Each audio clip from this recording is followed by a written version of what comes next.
Springbank 10 anos. Bora provar?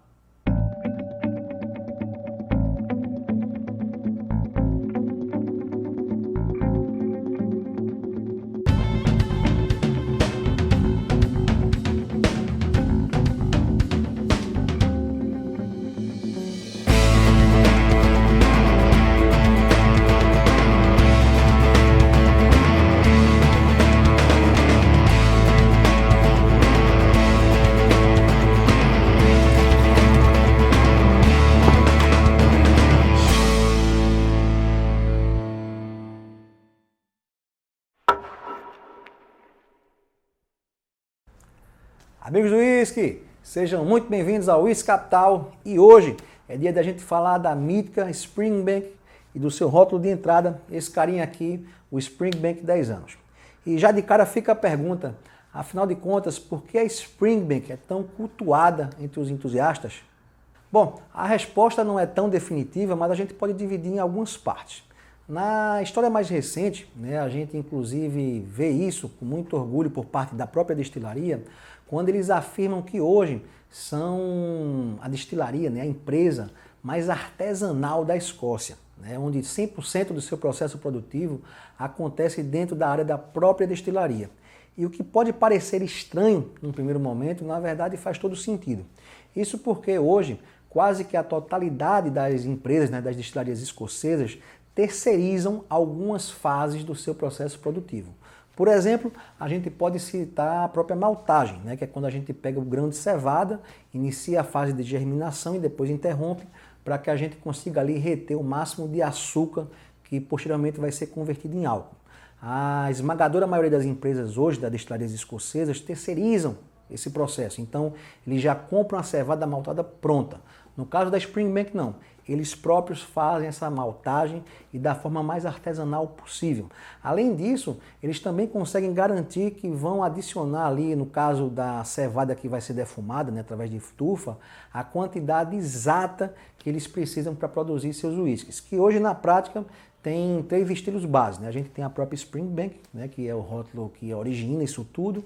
Depois a gente tem a Long Row, que foi lançado aí alguns anos depois.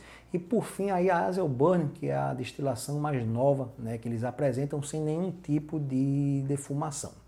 Além disso, eles acompanham todo o processo, além do maquinário, também por profissionais das destilarias. Então eles conseguem afirmar efetivamente que seus profissionais monitoram e acompanham toda essa fase de produção. Por fim, a fase de engarrafamento, que também normalmente é terceirizada, eles também fazem isso. Então todo o corte, que é quando você faz a diluição do uísque, tira a força do barril e dilui para uma questão do invase, e o próprio engarrafamento acontece também dentro da destilaria. Ainda que eles afirmem que é 100% do processo, o que fica de fora de fato é o cultivo da própria cevada. Saindo um pouco dessa questão mais recente, que é a destilaria afirmando que é a mais artesanal da Escócia, e possivelmente a gente também tem que se apegar um pouco aí às questões históricas. E isso a gente tem que retroceder aí, ao século XVI, quando a gente começa a ter os primeiros indícios das destilações de uísque acontecendo na Escócia. Isso porque, ao contrário do senso comum, onde a gente imagina que o uísque se originou na Escócia, isso na verdade acontece na Irlanda. A história nos conta isso, os primeiros documentos históricos falam de destilação de grãos na Irlanda e não na Escócia, e isso depois é que vai ser transportado para a Escócia. Isso acontece ao final aí do século XVI, começo do século XVII, e Campbelltown, se você perceber geograficamente, olhando no mapa, vai entender que a proximidade dessa região é muito maior do que qualquer outra em relação à Irlanda. Então, acaba que Campbelltown é o celeiro, onde tudo começa em relação à produção de uísque escocesa, e depois isso foi levado aí para todo o restante da Escócia. Agora, falando especificamente sobre o Springbank 10 anos, nosso rótulo de hoje, ainda que ele seja a versão de entrada da destilaria, ele acaba sendo uma excelente opção para quem ainda não conhece o perfil de aromas e sabores de um autêntico Springbank.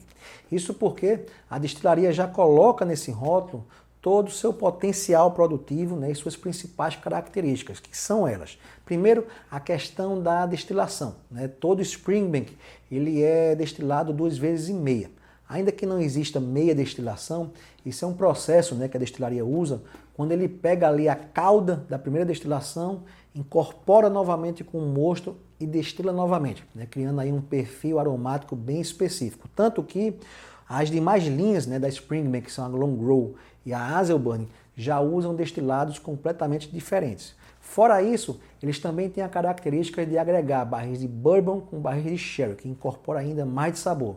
Ainda temos a questão da cevada, que eles usam dois tipos de cevada nesse caso aqui, tanto a cevada defumada, né, através da tufa, como a cevada não defumada, então ele tem um perfil de uma defumação leve, né, pouco intensa.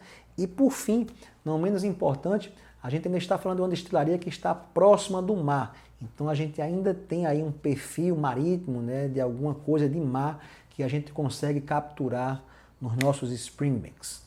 E agora que eu já falei um pouco da destilaria do nosso Springbank 10 anos, bora provar? Vou servir minha dose.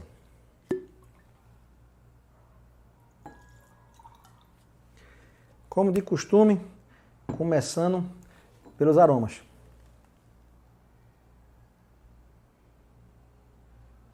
Realmente bem peculiar da Springbank. Bom, e começando a descrevê-lo, né, ele primeiramente se mostra muito herbal. Eu consigo perceber aqui um hortelã, uma grama,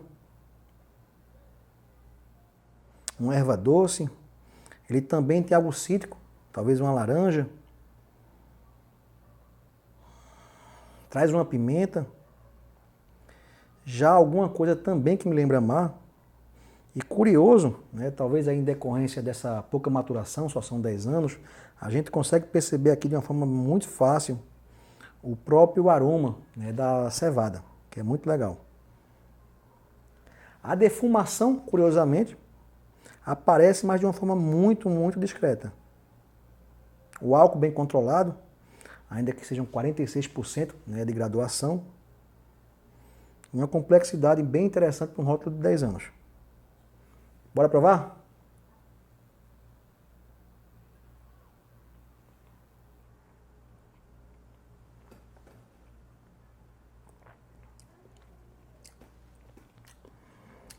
Bom, na boca, essa complexidade, né, de aromas se confirma, mas com proporções diferentes, né? Aquele primeiro entrega um doce, né, na minha memória gustativa, primeiro aqui vem um mel, um biscoito, algo realmente lembrando cevada.